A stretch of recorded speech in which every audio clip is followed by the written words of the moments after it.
Good morning. Happy Monday. It's March 24th. Oh my goodness, where does time go? Cool. I think I have something very interesting for you guys today. We had a situation on Friday that turned into a whole lot of drama. So I just want you guys to know that, sometimes even when you do nothing wrong, bad things happen. And the way you deal with it affects your career. It really does, right? Because some of us get so frustrated. It's like, I'm done. I'm not dealing with this crap anymore. I'm getting over it. So today I'm going to tell you a story about what happened on Friday. Well, and some things that went wrong and some things we could have done better. But the fact is, nothing we did was wrong. It's just sometimes shit happens. And that's what happened in this case. So I've got notes on my other screen, so I'm going to have my eyes follow over here. So we have a listing, and our agent is a very good agent who's done a very good job. And we put the house on the market, and we got, well, let's see, before we jump in, the crowd's still building. Um, Before I jump into the story, I am hearing mixed messages all over the place. I've got listings that are not getting showings. I've got listings we're not getting offers. I've got a listing, I put it on the market and it had 3 offers in 1 day. I've got a listing, it sold in 1 day. Totally missed market. So how does that happen? Because we're dealing with micro markets, right? One market is one way, another market's another way, and some things are just flying off the shelves and some things are just sitting there. So be optimistic that the future is coming bright. And as things settle down and we get into the spring selling season, you're going to see a lot more activity coming. So I'd rather everybody keep that thought. Good morning. Okay. So we'll talk about that in the next class at 9:45, open hours for office talk. So we hear your stories. I want to hear from you guys on what's happening out there, what's really, really happening out there. Okay, because I know inventory is up, but I'm hearing things are flying off the shelves in some areas. So let's hear about that at 9:45. Okay, check your email. We will be there in just a second. Okay, so here's the story.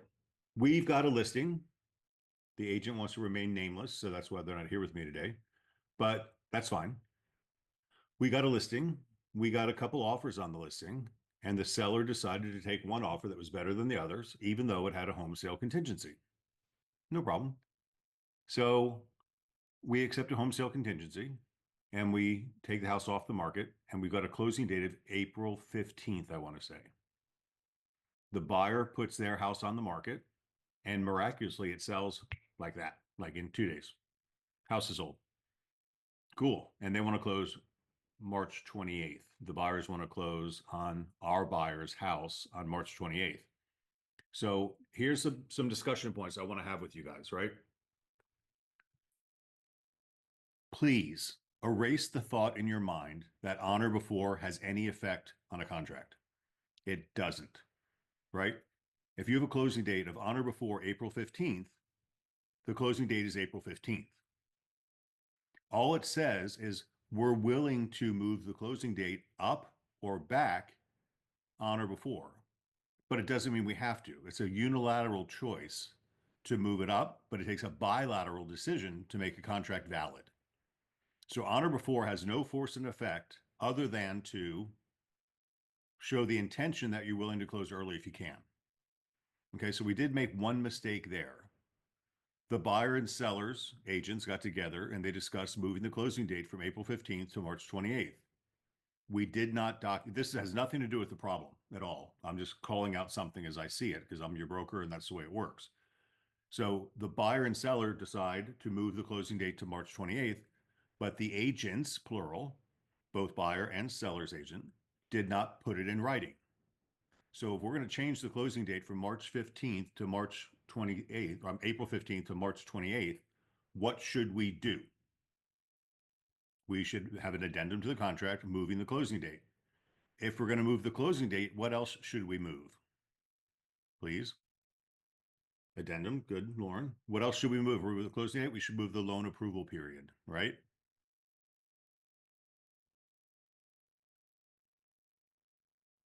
What is Veronica saying here?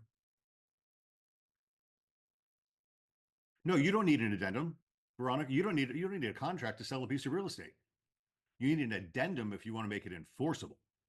It's got to be in writing, and you got to tell title, right? Everybody's affected by this change.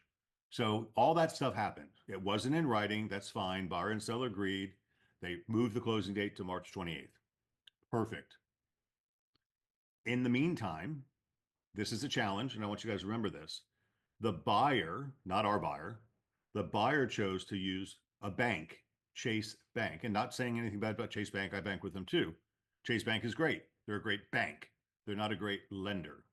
Because what do bankers do on Friday afternoon? Come on, chat in. Yep, they take it off. They're done. Can you reach them on the weekend? They clock out. Correct. Okay, so we can't reach the loan officer. It's a Friday closing. Yeah, they play golf. There you go. Right. So the bankers don't play the game. What does the loan officer do? They hunt what they kill. Right. That's it. So loan officers are going to be available, make the deal happen. You'll have communication back and forth. Bankers are not going to have that. But this buyer insisted on using a bank. So here it is. I get involved at 5:30 on Friday to all these problems that are happening, and there's nobody we can talk to. There's nothing we can do. In the meantime, so what happened is, I'll make up some numbers. The borrower applied for a loan for say 350, and the closing disclosures went out, the 3-day TRID disclosures went out, the title company got the disclosures, prepared the lending package. The day of closing, the bank sends the loan papers over, and guess what? They decided to change the loan amount. Closings, everything went out. The buyers, I should stick to my notes. All right. So we accepted home sale contingency, closing on or before, which we talked about that, with a loan approval of March 28th, which is 4 days from now. Okay. The co-op buyer puts their house on the market as quickly. Buyer selects Chase Bank, not a mortgage company. And oh, by the way, the buyer's agent has a team. I can't wait to look up. Mike, if you're watching, I'm going to call you with her name so you can look it up. She used to work for me like 10 years ago and loves the company. So, oh my God, I love work for you guys, blah, blah, blah. So I said, by the way, because I know her name, I said, what kind of training were you in for 7 days? She goes, oh, I'm going to become a flight attendant. Sorry, you're a realtor. You've got transactions in the mix and you're not paying attention to them because you're going to school to become a flight attendant. That tells me your real estate career is not doing too well. So maybe that's why part of your team had no clue what they were doing or was able to watch this transaction, because everything we did, and this is something else I want to talk about, everything we did as the seller's agent was spot on. We had a proof of funds. We had a $500,000 pre-approval letter from the borrower. We got their home sold. We got a copy of their contract. It's done. As a listing agent, we did everything we could do. There's nothing wrong, right? So buyer and seller agreed to a quick closing. So much so that the buyer of our listing went ahead and closed on their house Friday morning. So their furniture is in a truck coming to our office to close, one of our offices. I'm not saying even the marketplace this is in, comes to our office to close. And our seller has since moved out of the house, packed up 2 moving trucks, and went to another state. So we've got both houses empty, both buyer and seller's furniture is in a truck, right? And lo and behold, the bank at the last minute pulls a fast one and changes the loan amount, and the borrowers don't have enough cash to make up the difference. Put yourself in this situation. You've got 2 homeless people now with their furnitures on a truck and no loan officer to talk to find out what the hell happened because the bank is closed. And what kind of emotions do you think are happening around this?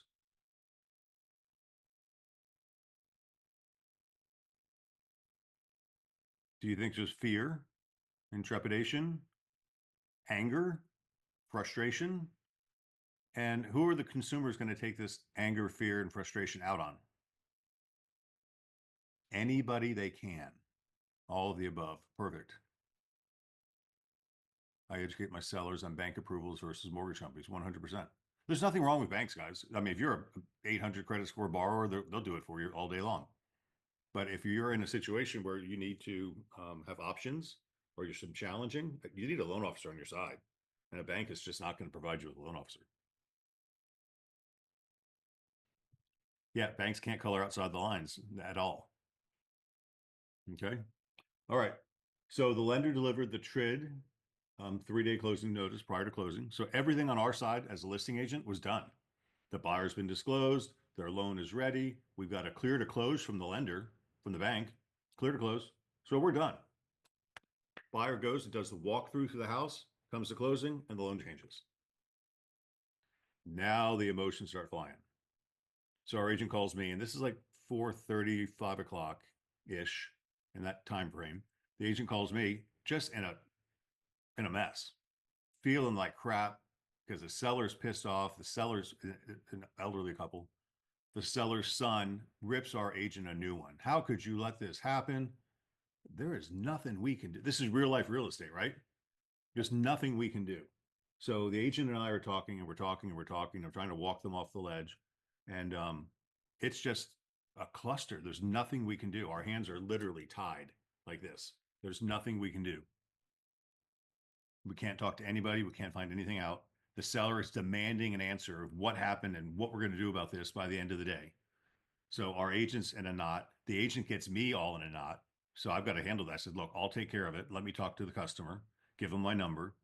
And I'm just in a tizzy myself saying, shit, I got to deal with all this crap right now. It's Friday night and there's nothing I can tell them that's going to make them happy at all. And I want to make them happy, but I have no news to make them happy. And that's a pretty bad feeling to have when you go into some of the stuff we deal with, which is why we charge as much as we charge, because not every deal is a walk in the park, right? So I'm waiting, I'm waiting, I'm waiting. I wait till 8:30 and I said, screw it. I'm turning my phone off because I was all messed up waiting for this to happen. So I turned my phone off. They never called. Well, guess what happens Saturday morning, 8 o'clock in the morning? Phone rings. It's a seller. I'm going, oh God. I finally calmed down from the night before. And now I'm talking to the seller at 8 o'clock in the morning. And this, I want to make this point. I was so worked up to expect a beating, a tongue lashing from this seller that I couldn't even see straight. But guess what happened? Saturday morning, she was the nicest woman I've ever met in my life. She's like, I understand, but what I really want is communication. Can you please just keep me posted on what's happening? Because guess what? They're buying another house and they're supposed to close tomorrow. And it's a builder home. So now the buyers have sold their house. Their furniture's in a truck. They can't move into the house they want to buy because their bank pulled a fast one on them. Our seller has packed up, put their furniture in a truck. They're supposed to close on their new house tomorrow, right? So we're going to talk about all these little things that happen. Okay. So now the buyer, our seller, had said, would you please talk to my buyer's agent in the state they're in and help them convince the builder to extend my closing? I said, absolutely. So I talked to their agent. Their agent was really sharp. I really like that. I'll tell you, Joe, in just a second. So I talked to the agent. I gave him the whole story. So what happened apparently is the bank didn't get the right insurance paperwork. And at the last minute, they figured out what the insurance was, and it raised the debt to income ratio. So they lowered their loan amount because of the debt to income requirement, because the extra insurance that kicked in, is what I'm told. But once again, we haven't talked to the bank because the bank's not there. They closed up at 5 o'clock and went and played golf, and we're stuck with this crap going on around us. We've got buyer pissed off and homeless, seller pissed off and homeless, agents in a mess of emotions thinking, I'm going to quit this job. We got the buyer's agent who's not even in the business, who's been out of town for 7 weeks, comes in the night before and has got an assistant helping them. Talk to them. They were basically useless, had no idea what they were doing. And oh my God, it just, what a mess of real life real estate. So the issue with loan notes had something to do with insurance payments and knocking them out of DTI, which should have been known way before, right? I've had some insurance people on with me. There's different ways to do that. We could have solved this problem so many different ways if we had communication, but we had no communication on how to do this at all. Okay. So we had ill-informed buyer's agents. We had a crappy lender. And we closed on a Friday, late afternoon. After a first morning closing, we're going to do an afternoon closing on a Friday, late afternoon. Does anybody spell disaster? I can't stress on you guys enough. Friday's a terrible day to close. right? If this was Thursday, we would have had Fridays to work on it and solve the problem. So anyway, I called the seller on Saturday morning. I talked to the seller and I said, look, I don't have any good news for you. The fact is the buyer has a bank. The bank is closed. We can't talk to anybody. I said, there's a remote chance we can find out why the bank did what they did and get them to change their mind and reverse what they did. Because it's such a nominal amount. It's really not that much. Maybe that could happen. If not, the buyers have already made loan application with a different loan officer that the listing agent knows, who said is really good. They said they can close in 9 days. I don't believe that's true. I told the seller 15 days. Best case. Best case. But now what has to happen in real life real estate? Where's that furniture going to go? The U-Haul trucks have to be returned. The furniture has to be offloaded and stored. Then it has to be reloaded and moved again for both parties. Right? How are you going to handle this stress? Hate closings on Friday, especially back to back. It is a recipe for disaster. Always pick a day in the middle. You are going to be so much happier when you take control of this and say, hey guys, I've just got experience in this business. And a closing on a Friday is generally a bad idea. Wednesday's probably perfect because if there's a glitch, we can fix it in time and get you out. And then you still have the weekend to move in. But on Friday, ain't going to happen. There's nothing we can do. And there's nothing we did wrong on the listing side. And that's the part I wanted to talk to you guys about is as the listing agent, you're kind of at mercy of the buyer that your seller selected and trusting them to do what they're supposed to do.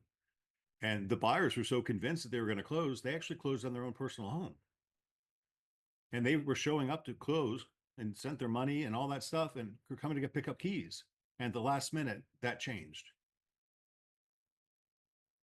And I'm probably not doing a very good job explaining the drama that happened around this, but our agent is a mess, feeling like, oh my God, what did I do wrong? Sellers pissed, buyers pissed, brokers really upset now because their agent's upset. And there's nothing we did wrong, but shit just happens. And in this business, we have to deal with it, right? Lauren, I just went through this scenario on Friday. Okay, this does happen.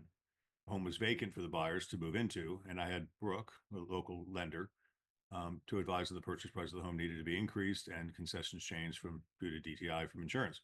Much easier to bob and weave with the local lender who's out of the box thinker. Exactly. Right. So I really want you to forge relationships with a loan officer that is a problem solver. Right. Because a lot of loan officers are like realtors, right? There's a lot of them out there, but some are good and some are not good. You need to find a relationship with a loan officer who's good and doesn't let things fall through the crack and stays on top of things. Right. Because once again, our agent did. There's nothing we could have done better. We listed the house. We got an offer on the house. We got home sale contingency. Home sale contingency was removed because they sold the house. Closing date was moved up. We should have put it in writing, but it doesn't matter. You don't have to put it in writing to be done. You have to put it in writing to make it enforceable. But now here we sit, and let's play this game now. Now here we sit, and we still have a purchase contract with a closing date of April 15th and a loan approval date of March 28th because we never moved the closing date and we never moved the loan approval date. So the contract is in full force and effect until April 15th. So we can't even sell the house to another buyer until after April 15th. And the buyer can back out and get their deposit back for 4 more days because we didn't move the loan approval date. Right. And it doesn't matter in this case because the buyer wants the house and the seller wants to sell the house. And we need to make this happen fast as we can. And here's my question. I say this all the time. Who's the best buyer for this house? The one in your hand, right? This buyer can close faster than any other buyer. This buyer is already on the hook. They've gone through mortgage underwriting. They're ready to go. If we did put it back on the market and if we did get an offer right away, we're still looking at 30 to 45 days to close. So we can make this deal happen in the next 9, 10, 12 days, 15 days maybe on the outset.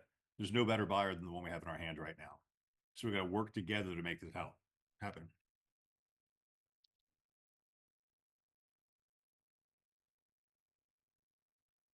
Yeah, the pre-approval that came in for this buyer was for a $500,000 loan. So once again, what's the pre-approval worth? Not worth the paper it's written on. But they did supply a pre-approval for $500,000, and this house is less than that. So there's no reason why they should be denied. But once again, the big problem is we can't talk to the lender. all weekend long. So the sellers are sitting on pins and needles, getting angry and frustrated. The buyers are on pins and needles, getting angry and frustrated, and they've got nobody to blame but us. Even though we did nothing wrong, everything we did as a listing agent was spot on, but everything the buyer's agent did really was spot on too. Something happened, and we don't know what it is because we can't talk to the other party. Right. So this is real life real estate. And the thing is that shit's going to happen. Right. And the way you deal with it is going to make a big difference in your happiness and your mood and your career, because sometimes things happen that are outside of your control. And I'm witness to it. I got really upset on Friday. I did. Our agent was so upset. That got me so upset. And it's not, I was afraid of being sued. I was concerned for these two families that are homeless with their furniture in a truck and no place to go. Right. And it's a lot. It's because we care. Yes, we do care. And that weighs heavily on us. And you guys, I want you to understand that we understand the pressure you're under. And that's why we're here for you if you need something, right? And we are going to snap at you once in a while because, there's things we could do better. In this case, anything we could have done better would not have made a difference at all. So once again, we're spot on. As a listing brokerage, we did everything we could to make this transaction happen. Something happened between the buyer and their lender, and we still don't know what that is. I can't wait to talk to them this morning. And then let's I'm not putting blame anywhere, but there's another team member on our team who I didn't bother this weekend, but the title company. So I want to find out what happened. There was a 3-day notice to close. The closing disclosure had to go out 3 days before closing. I want to know what that said. Did that say the loan amount was 350, or did that say the loan amount was? Did they drop it to 320? I don't know what it said, but they were disclosed. So the buyers knew, based on what the lender said 3 days prior to closing. And let's play this game too. 3 days prior to closing, let's say it came out the way it was supposed to come out, and the loan amount was correct on the 3-day disclosure, and then they change it. What has to happen again? Go on, use your contract knowledge here. I'm playing what ifs here. So let's say the loan amount came across right on the 3-day disclosure, and then they change the loan amount. What has to happen? Come on, somebody type it in. They've got to be redisclosed. A new TRID. Exactly. Thank you, Lauren. They get an automatic 3-day extension, right? So now they got to be redisclosed again. So we wouldn't have closed on Friday no matter what, because even if that happened, if they changed the loan amount, they've got to be redisclosed. And now we're looking at Friday, Saturday, Sunday don't count. Monday, Tuesday, Wednesday, you got a Wednesday best case closing with a Friday closing if everything goes right. It's just not a pretty situation in any way, shape, or form, right? If more cost to buyer 3 days, if less. No, they have to have the disclosure in their hands for 3 days. You can't cut it short. They have to have it in their hand. That's the Dodd-Frank law. They have to have the disclosure in their hand for 3 days. So I have time to understand what happens with their interest rate and if there's all that other crap that goes on there. Cullen United, similar look at this. You guys are having all these similar transactions. Similar to buyer's agent was useless. Switch lenders, zero communication, had wrong appraisal. They wanted the seller to lower the price, had a dry closing on a Friday, closed on Monday. Buyer's agent didn't know that we can close. Yeah. I'm sorry. You guys are really good at what you do. And a lot of the people you work with are not, which puts even more of an onus on you to be better, right? Because we are educating the industry. And I can't wait to look up this agent, the buyer's agent, and see what their production is. I mean, come on, they're going to school to become a flight attendant. They don't make that much money. So I doubt they're leaving a very successful real estate business to go into becoming a flight attendant. Not that there's anything wrong with being a flight attendant. But yeah, it's just a mess. Just a mess. So I'm gonna be on the phone for a little while. I'm gonna go ahead and end now because I've covered everything I wanted to cover. But in the end, we've got two pissed off homeless families with furniture and trucks that has to be taken off the trucks, or they got to pay for the trucks. They got to pay for storage. Then they got to offload and they got to upload, reload, and then they got to deliver. And it's a lot of stress. It just is. And there's nothing we can do about it. And we got to take it on the shoulders and just say, oh, the weight of what happens. This is big. Yes, we have offers hours at 9:45. I started off this morning talking about that. So you'll get an email any minute now from Angelique saying that office hours are at 9:45. So that being said, yes, banks are definitely running specials for mortgage business right now. just be very weary, guys. Don't, please talk to your consumer and say, look, if you're an A-rated perfect customer, your bank's probably an option. If there's any hiccups that go on anywhere and you're going to close on a Friday, you're screwed. There's just nothing you can do. Bankers' hours don't work in real estate. I wish they did because we could take weekends off and stuff, but we can't. All right. So please tune into office hours at 9:45. I want to hear success stories of what's working, what happened, how many listings are selling, because I'm hearing some really mixed messages. I mean, I'm so busy. I've got so many contracts flying right now. And like other agents, I'm so dead. There's nothing happening. My partner on my project that I'm working on, she's like, Greg, I've got 30 listings right now, and I'm lucky to get one showing a week. And these are all high-end luxury listings. So something's going on, but something is going on good too. And I want to hear that from you guys at 9:45. So anyway, long story short, that was a very stressful weekend, and and for us, but imagine how stressful it is for the consumers, right? And so this is a perfect example of how we can do nothing wrong and still problems occur. And we have to handle it because it's our job, right? So take pride in what you do for a living because you do make a difference, right? Not everything is a walk in the park, and it's just an easy deal, right? So we have challenges we have to deal with, and the way you handle them is good, and you've got a team behind you to help you do it.